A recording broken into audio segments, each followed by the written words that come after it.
আজকে আমি বানিয়ে নিচ্ছি রেস্টুরেন্ট স্টাইলের চিকেন পকোড়া। আপনারা বাড়িতেই কিভাবে সহজে বানিয়ে নেবেন সেটা আজকে দেখে নেব। আমি নিয়ে নিয়েছি 250 গ্রাম চিকেন, যেটা একটা পিস 50 গ্রাম সাইজের। আর নিয়ে নিয়েছি আদা রসুন 15 থেকে 20 গ্রাম, এটা আমরা হামাদিস্তে কুটে নেব। 2 থেকে 3টে কাঁচা লঙ্কা, 80 থেকে 100 গ্রাম পেঁয়াজ, আর সামান্য একটু লেবুর রস দেবো আমরা। দিয়ে এর মধ্যে মশলা দিয়ে আমরা ম্যারিনেট করে নেব। আমরা এটা হামাদিস্তে কুটে নিচ্ছি।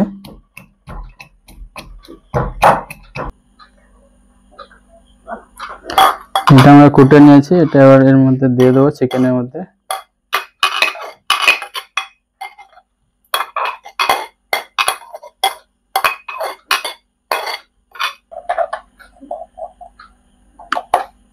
এরপর আমরা দিয়ে দিচ্ছি হাফ চামচেরও কম চা চামচের নুন। এরপর দিয়ে দিচ্ছি সামান্য হাফ চা চামচেরও কম সামান্য ধনিয়া পাউডার, ধনে গুঁড়ো।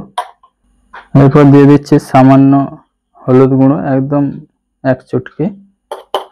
এর মধ্যে আমরা দিয়ে দিচ্ছি কাশ্মীরি লঙ্কার গুঁড়ো সামান্য হাফ চামচেরও কম, একটু কালারের জন্য আমরা এটা দিচ্ছি। আপনারা চাইলে এমনি লঙ্কা গুঁড়ো দিতে পারেন। এরপর দিয়ে দেবো এই কাঁচা লঙ্কা 3টে চপ করে কুচিয়ে।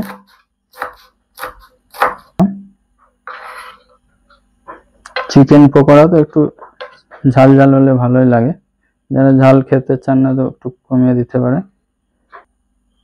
সামান্য একটু লেবুর রস দেবো আমরা, 1 টুকরো।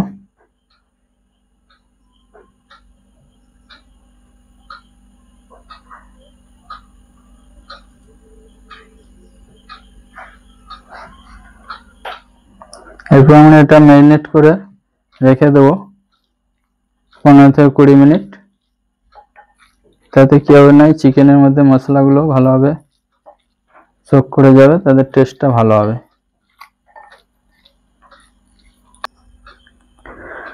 তো 15-20 মিনিট রেস্টের পর আমরা চিকেনগুলো পেঁয়াজ আর বেসন টেসন দিয়ে আমরা মাখিয়ে নেবো পকোড়ার জন্য।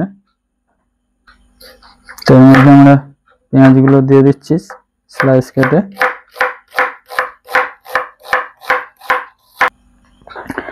এর মধ্যে আমরা একটা ডিম দিয়ে দেব। আমরা এই চিকেনের মধ্যে একটা ডিমের অর্ধেকটা দেবো, যেহেতু চিকেনটা কম আছে, তো আমরা হাফ পরিমাণে ডিমটা দেব। এরপর দিয়ে দিচ্ছি পেঁয়াজগুলো।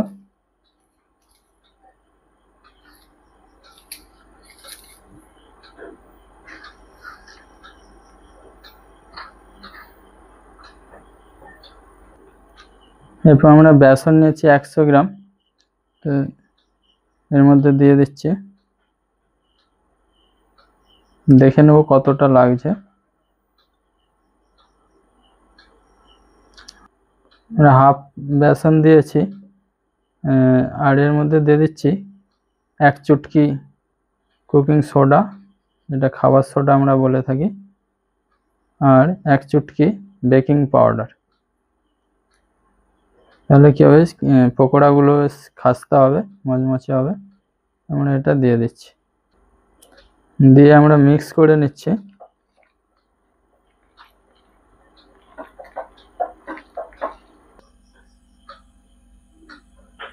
যে আমরা বেসনটা পুরোটাই নিয়ে নিয়েছি 100 গ্রাম, তো দেখছি ওতে একটু চিট কম হচ্ছে, তো আমরা 20 গ্রামের মতো কর্নফ্লাওয়ার দেব।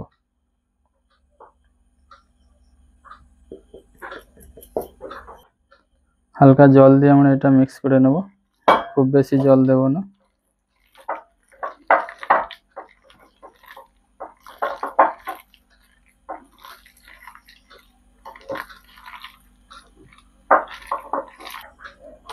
আমরা গ্যাসটা জ্বালিয়ে নিয়েছি, এর মধ্যে আমরা তেল দিয়ে দেব, রিফাইন্ড অয়েল।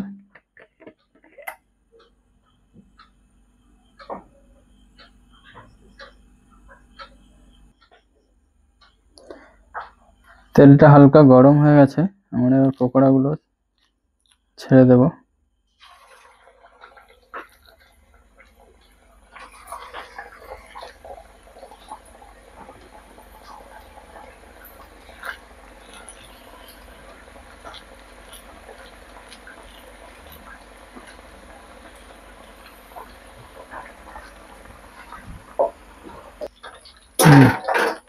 এটা হালকা আঁচে আমরা ছেড়েছিলাম, তো হালকা আঁচেই রাখবো। এটা হালকা টাইট হয়ে গেলে, হাফ ফ্রাই মতো হয়ে গেলে আমরা এটা তুলে রেখে নেব। তারপর দুবারা একটু রেস্ট দিয়ে আবার ফ্রাই করবো, নাহলে না কাঁচা রয়ে যাওয়ার চান্স থাকে।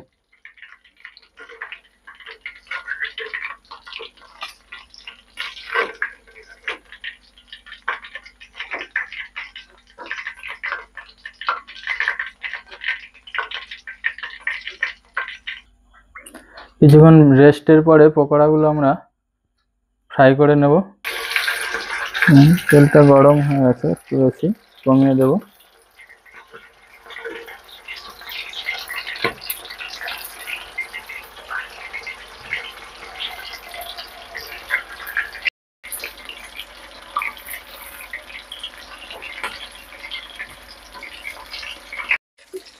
আমরা হালকা আঁচে এরকম 2-4 মিনিট ভেজে নেবো। এরকম কালার হয়ে গেলে, বাদামি কালার হয়ে গেলে আমরা হালকা গ্যাসটাকে একটু ফুল করে নেব, ফ্লেমটা বাড়িয়ে নেব, কেননা তেলটা তাহলে পকোড়া থেকে ছেড়ে দেবে হিট হলে।